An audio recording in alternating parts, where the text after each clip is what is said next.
깔끔한 기본 노팅을 어떻게 연출할 수 있을까요? 모든 것이 그렇듯 기본이 가장 중요하고 어렵죠. 솔직히 말씀드리면 이것에 관련된 동영상을 최소 10번은 준비했던 것 같습니다. 그런데 이 기본 노팅이라는 것이 저에게는 습관처럼 몸에 배인 방법이라 잘 모르는 분들을 위해 하나하나 풀어서 설명하기가 너무 어렵더라고요. 이번에 준비한 동영상도 완벽하지는 않겠지만 그래도 기본 노팅에 대해서 꽤 많은 정보를 드릴 수 있지 않을까 기대해 봅니다. 제가 이 동영상을 위해 준비한 까레는 앨리스 셜리 작가님의 숲속의 정령, 레스프리 들라 포레 까레입니다. 이 까레는 색상 배열을 아주 넓게 기획했기 때문에 적절한 사선 접기로 접으면 양쪽의 색이 완전히 다르게 나타나는 까레입니다. 설명하기에 앞서 누군가 저에게 까레의 노팅이 왜 필요할까요? 라고 묻는다면 대략 2가지 정도로 답변할 수 있을 것 같아요. 첫 번째 이유로는 90cm 까레가 꽤 크기 때문에 조금 간소하게 두르기 위해서는 기본 노팅을 익히는 게 좋을 것 같습니다. 두 번째 이유로는 원하는 컬러와 모티프를 스카프링 없이도 좀 더 잘 드러낼 수 있는 방법이기 때문이죠. 일반적으로 새 까레는 사이징 작업으로 인해 실크가 다소 빳빳하죠. 색상에 따라 차이가 있긴 하지만 대다수의 에르메스 까레는 꽤 빳빳하게 접혀 있습니다. 그래서 새 까레로 자연스러운 노팅을 하기란 조금 어려울 수 있죠. 하지만 여러분이 사용하면서 실크가 부드러워지고 그와 함께 까레가 길들여지면서 노팅이 점점 자연스럽게 만들어지게 됩니다. 제 경우 새 까레는 노팅보다는 주로 까레링을 사용합니다.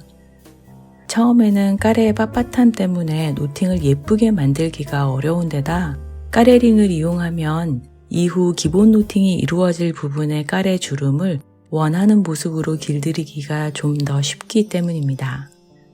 자연스레 노팅도 좀 수월해지겠죠? 그럼 이제 설명을 시작해 볼까요? 기본 노팅은 그 매듭이 주로 몸통 중앙 또는 살짝 아래에 오는 것이 일반적입니다. 먼저 매듭 부분에 드러내고 싶은 자락은 좀 더 길게, 노팅으로 감추고 싶은 자락은 좀 더 짧게 만들어줍니다.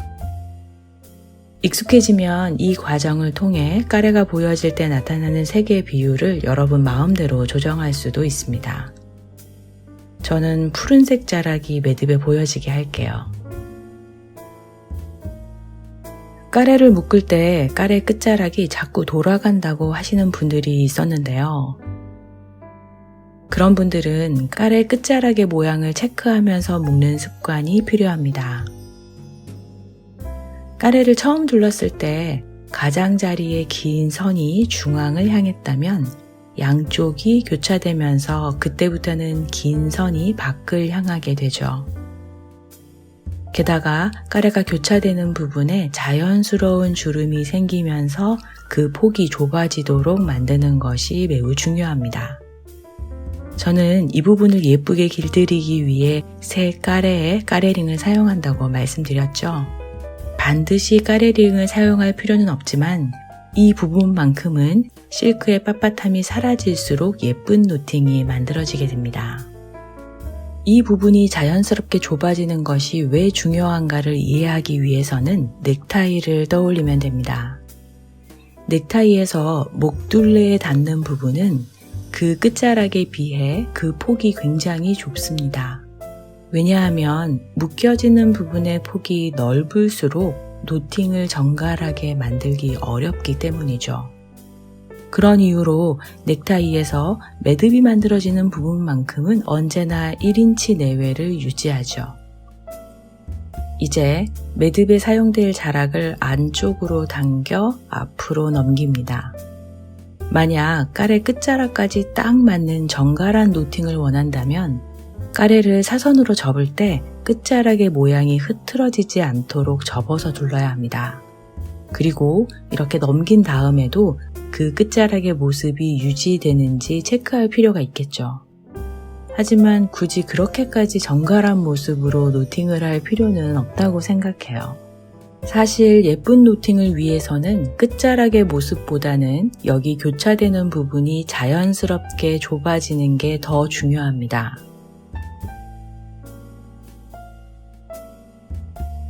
교차 지점의 까레폭을 좁게 만들었다면 이 자락을 반대편으로 보냅니다. 왜냐하면 이 자락이 기준이 되고 다른 자락이 기준 자락을 감싸는 느낌으로 매듭이 만들어지기 때문입니다. 이때 검지와 중지를 감싼 부분 안으로 넣어주면 반대편 자락을 예쁘게 빼기가 좀 더 쉽습니다.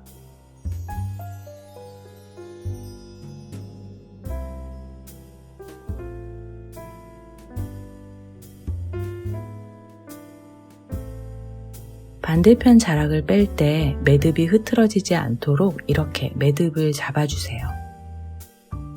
자, 반대편 자락을 빼고 나니 이런 모습이 되었습니다. 한쪽은 자락이 좀 늘어지는 느낌이고 다른 한쪽은 올려진 느낌이 드는데요. 여기서 매듭을 조이기 전에 까레의 주름과 방향을 조금씩 조정하여 예쁜 모습을 만들어 줄 수 있습니다.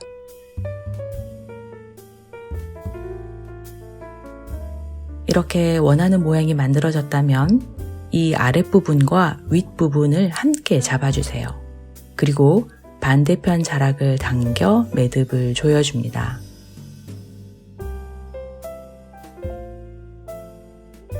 여기서 중요한 점은 매듭을 너무 타이트하게 만들지 않는 것이 좋습니다.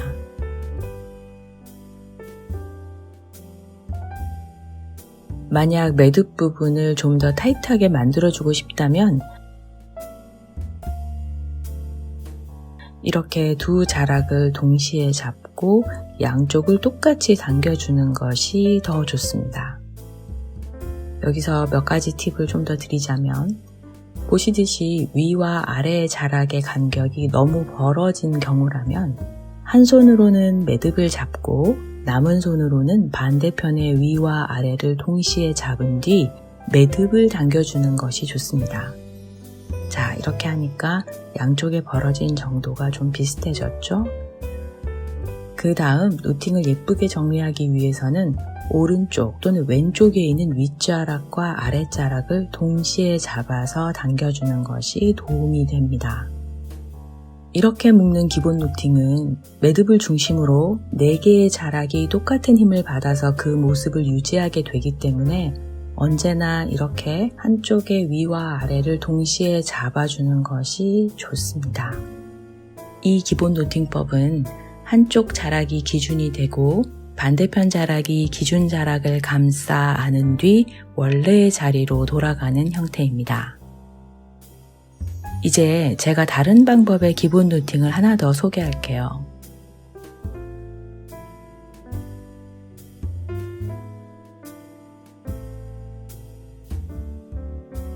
자, 여기까지는 동일한 방법으로 묶습니다.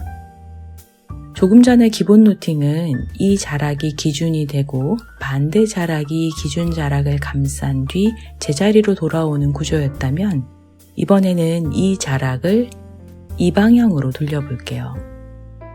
이 두 가지 방법 중 어느 것이 맞고 어느 것이 틀린 것은 아니라는 걸 먼저 말씀드리고 싶습니다.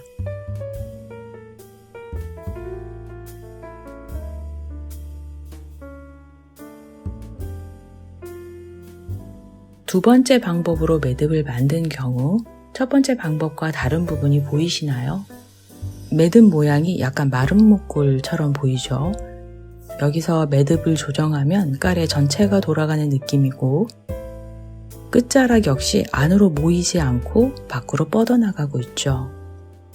까레의 패턴을 보면 처음에 보여드린 것과 다르게 목 옆으로 나온 자락이 매듭을 통과하면서 반대편으로 흘러가고 있습니다. 이 경우 까레 모양을 좌우대칭으로 만들겠다고 아무리 애를 써도 소용이 없을 때가 많습니다. 왜냐하면 이 경우에는 이 자락이 기준이긴 하지만 반대편 자락이 기준 자락을 한번 묶은 채 제자리로 오는 것이 아니라 그 방향 그대로 내려오기 때문입니다. 그래서 매듭을 중심으로 네 가래의 자락이 동일한 힘을 받지 못하고 대각선의 한 자락만 힘을 받게 되죠. 이 특징이 굉장히 유용한 경우도 있습니다.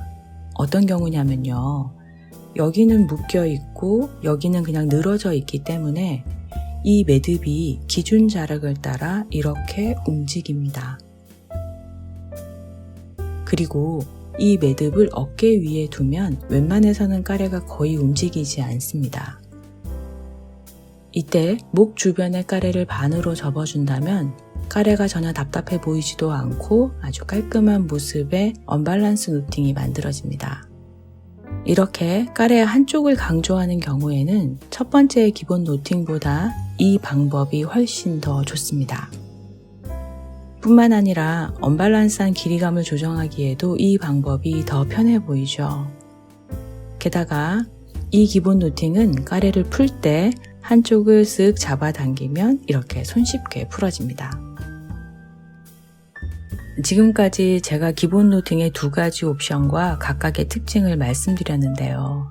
여기에 덧붙여 다른 한 가지를 더 알려드리도록 할게요. 제가 지난번 동영상에서 사선 접기와 그 변형에 대해서 알려드렸죠. 그 변형된 사선 접기가 기본 노팅에서 어떻게 응용되는지 알아보도록 할게요. 가래를 다른 방법으로 다시 접을게요.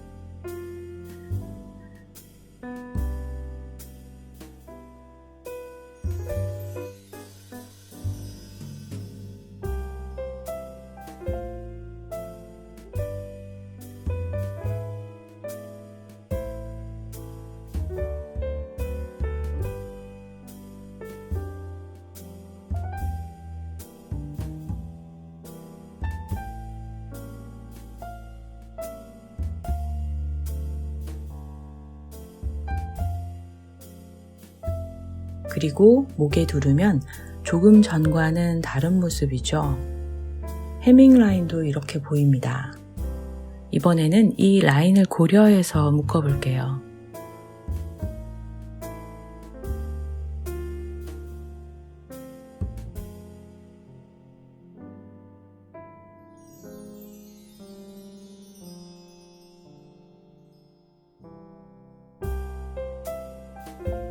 이때 마지막 단계에서 자락을 당겨 매듭을 조이기 전에 이 해밍의 모양을 원하는 대로 살짝 수정할 수도 있습니다.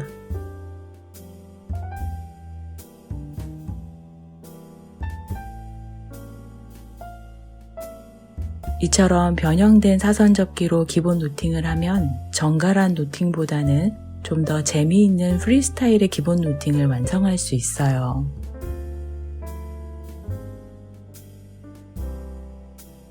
여기서 여러분이 기억해야 할 점은 여러분이 가래를 기본 노팅으로 묶으실 때 매듭 아래 부분을 결정하는 것은 가래를 접는 방법이고 매듭의 위치는 접은 가래를 목에 둘렀을 때 그 모습에 따라 결정된다는 점입니다.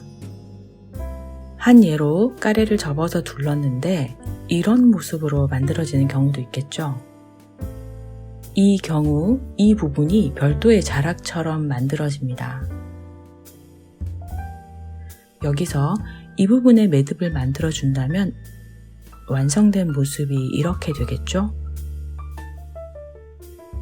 하지만 매듭 위치를 최대한 위로 바꾸면 어떻게 될까요? 여기 자세히 보면 푸른색의 해밍 라인이 보입니다. 만약 해밍이 독특한 컬러를 가지고 있는 가래라면 매듭이 만들어지는 부분을 대략적으로 생각해 본 다음 그 위치에 해밍이 오도록 이렇게 묶을 수도 있죠.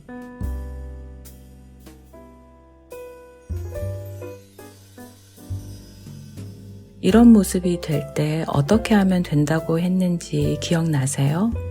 여길 잡고 반대편의 위아래를 동시에 잡은 뒤 이렇게 당겨주면 됩니다. 어떠세요? 아까보다 훨씬 더 자연스러운 노팅이 만들어졌죠? 해밍이 독특하거나 해밍 컬러가 잘 드러나는 가래는 이 방법을 통해 해밍이 만들어내는 또 다른 생동감과 경쾌함을 줄 수도 있습니다.